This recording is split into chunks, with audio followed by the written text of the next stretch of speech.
Ready? Start. Mr. Deputy Chairman, I am obliged to the honorable members of this House who took part in the debate for the general support that they have extended to its provisions, except my honorable friend who took quite a different and naturally a surprising line. Now, I shall deal with the various points that have been raised by my honorable friends. First of all, I would like to answer my friend for what I can call the highly unsatisfactory attitude that he took. Now, sir, the attitude that he has taken may, in one word, be stated to be hands off the tribals. We are not prepared to accept this position because the tribal people are Indians and they are citizens of India, and therefore they are entitled to the same rights under a democratic constitution as others. I can understand his suggesting that whatever is the best in their culture ought to be preserved, and that is always the attitude. But object to the advisability of preserving their culture. I would submit to my honorable friend that it is always advisable, to the extent to which it is possible, to extend the principles of a democratic government to these areas as well. Therefore, sir, I would not accept his dictum at all. What is done in their interest by way of a progressive setup of democratic institutions is unwarrantedly dubbed by him as interference.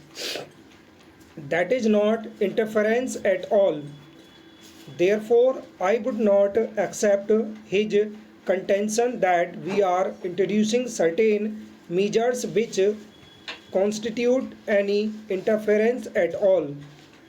I would point out something him as also to the other honorable members who suggested that we might go the other way and we should go to the fullest extent for so far as this democratic experiment is concerned. Then Sir Mr. Safran also made some observations.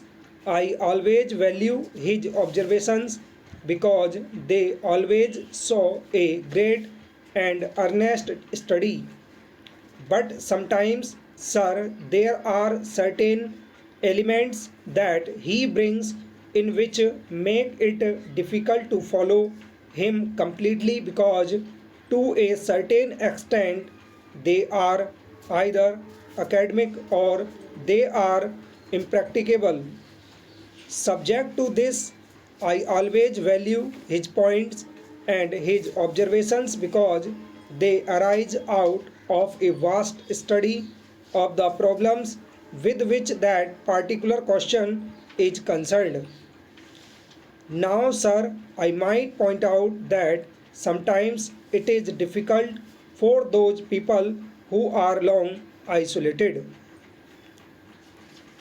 On account of this isolation, as I stated in my opening remarks, they are a people who have to be gradually told what is in their interest.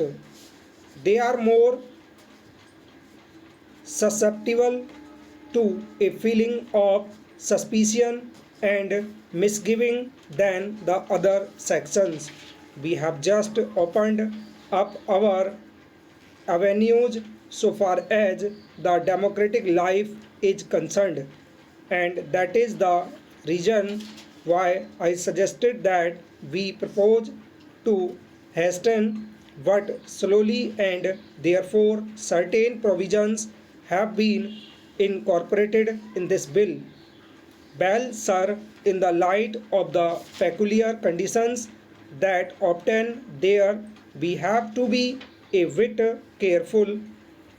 That was the reason why we could not straightway elect the village authorities in spite of our desire to go to the fullest extent possible. Therefore, sir, I would submit to the honorable members of this house that this is an experiment which we hope will be fully successful, and in the course of the next few years we might come before this house for introducing further amendments on the lines that the honorable members have pointed out. The next question that arose was as to whether the Chief Commissioner of the state should be believed or should not be believed. I would point out, as one of my honorable friends has stated during the course of the debate, that it is the central government, or rather, it is the parliament, that is supreme over all these officers, and therefore, these officers, the chief commissioner, for example, will not be acting in an entirely unreasonable manner or in an arbitrary manner. I would point out that there is an advisory council which has already been appointed with effect from the 1st November 1956.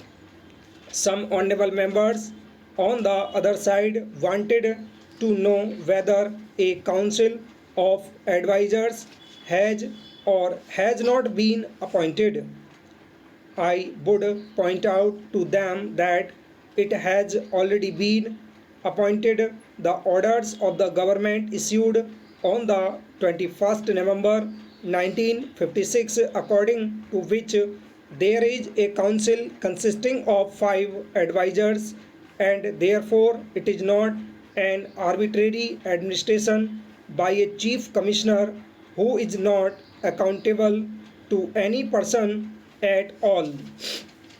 So we have to approach the question of interference or otherwise so far as these officers are concerned from that particular point of view, which that ultimately whatever is done, full stop.